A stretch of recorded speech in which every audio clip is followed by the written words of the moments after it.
In this video, I will be sharing the 3 reasons why I believe it is hard to get a data science job. If you're new to my channel, just a little bit of context. So I am a senior data scientist. I've also held the title of a data science technical lead. I've also held the title of industrial engineer, data analyst, supply chain analyst throughout my 10-year career. And I have a lot of things to share with you about how I've navigated this field of data science that is quite crazy. And I know many people potentially waste a lot of time with stuff that does not add value or stuff that does not increase their chances of being successful, whether you are starting or whether you are trying to progress in this field. So I hope that the advice I give will help you to navigate this field a little bit better and also just motivate you not to give up. Okay, let's get started. First reason is that data science is too broad. Within data science itself, they are job families. So you have data analyst, you've got data engineer, machine learning engineer, machine learning scientist, research scientist, and some, I believe, are still being invented. Not only do you have these job families, you also have domains. And domains can also be split into specific areas. For example, you've got industry domain knowledge such as healthcare, retail, supply chain. And then you've got like domains on the modeling side like NLP, natural language processing, computer vision, product data scientist, which is more like A/B testing. And then you've also got like time series forecasting data science. Why does the broadness make it difficult to find a job?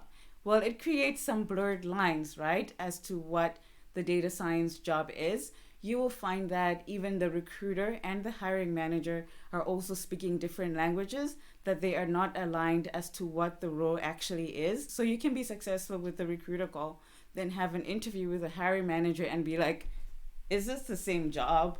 In the most annoying of cases, after the recruiter call comes a technical assessment that's really demanding in terms of time, whether it's preparation or it's execution of it. And you spend so much time preparing for that technical interview only to then meet with the hiring manager later, and then they say that they don't think that you've got the correct experience for this role, or you also realize that this role is not for me, this is not what I want to do. Advice I would give on this is, number one, make sure in your recruiter call you ask as many questions as possible, but rather just follow the job spec other than the recruiter. In cases where you feel like the recruiter is not very knowledgeable about the role, prepare yourself in accordance to the job spec for the hiring manager interview as well as for the technical interviews. Another way to navigate this one is to just set your boundaries. Don't interview with companies that want you to put in a lot of effort up front without meeting the hiring manager or understanding the team or the job itself. This strategy will not work for FANG companies because they first want to test that you are worthy of their time before they spend any time on you with like their hiring managers and very senior people. But I personally stopped entertaining companies that wanted me to do like a technical assessment before meeting with anybody in the team, meeting with the hiring manager, before understanding what the job is actually about, before understanding what I will be doing, because I am too old for that. I know what I want, and I want to know if I am going to really like that job as well. I see the interview step as a two-way thing. I don't see it as a one-way thing anymore, and that is just where I'm at. Point number 2. The second thing I believe that is making finding a data science job hard is the long interview processes, and they could also be extremely hard. So you could interview for one company over 3 months and not even get the job. How annoying. So why are these interviews so long? So many companies want to test you on everything, even if it's not relevant for the job. Why? They also don't know why. And on the other side, you get companies that actually just want something so specific, like finding a legendary Pokemon, but they still take you through the rounds anyways, only to reject you on that one thing that you did not have that they apparently wanted. Makes me so mad. So how do you navigate these long and hard interviews? One thing I can say is that it's always going to be so much harder to move to a new domain. It will be harder to move to a new specialization. Rather focus on companies that are much smaller, maybe less mature in their data science space, just to get your domain knowledge.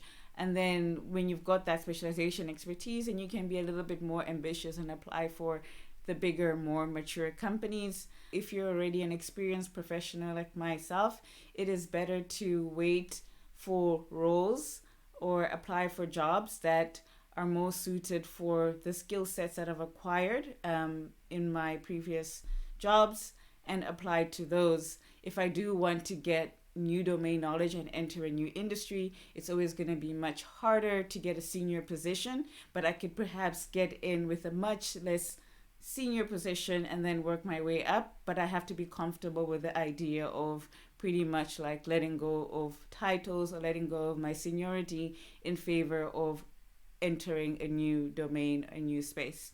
I once got an email from someone that was following me on TikTok, and they said that they're so scared to apply for international companies because of the long interview processes, and they're based in the Netherlands, and the smaller companies favor those who know Dutch. So if you don't speak Dutch, your options are really with the bigger multinational companies which have implemented these sort of like gatekeeping processes. And there's really no way about it but to prepare yourself or to focus on the domain expertise that you currently have. My last and final point is not enough jobs. On the internet, you hear a lot of people saying data science is in demand. Well, it is in demand for those that maybe have 2 to 3 years work experience as a data scientist. I think this group of individuals will probably have more jobs available in the market.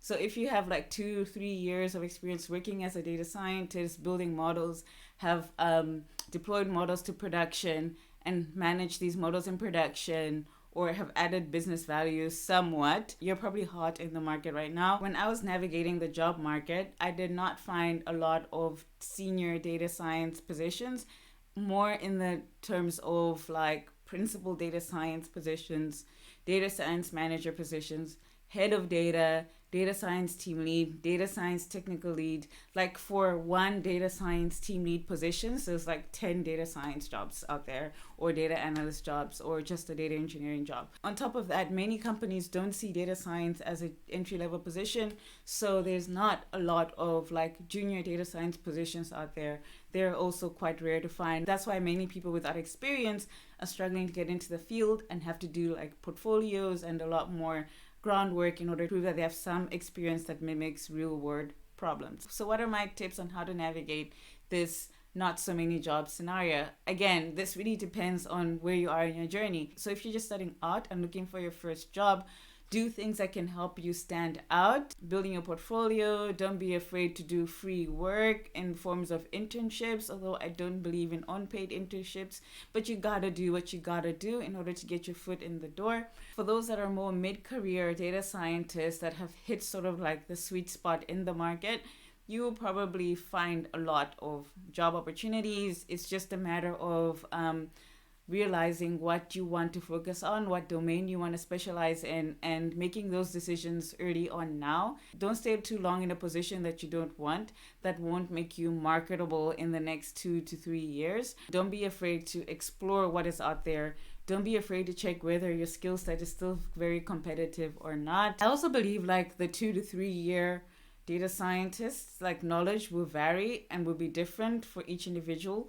You find someone that's done a lot with 3 years and someone who was maybe just cleaning data in the 3 years. So yeah, those are very different scenarios. And if you're that person that's just been cleaning data for 3 years, really try to get a job or a role or to build machine learning models, and make sure that you build ones that can add value in the business and in production, so you have something to go to the market with when you're looking for a new job. If you're a senior person like myself, the advice I would say is that don't focus too much on title, rather focus on how that organization is structured and how they are defining their hierarchy and titles, because a team lead in one company could be performing an equivalent job title role to a senior data scientist in another company. Similarly, a principal data scientist in one company could be different to a principal data scientist in another, where in another company, the principal data scientist is more like a data science manager and is a non-technical person, whereas in another space, they are a very technically strong person leading very technical projects.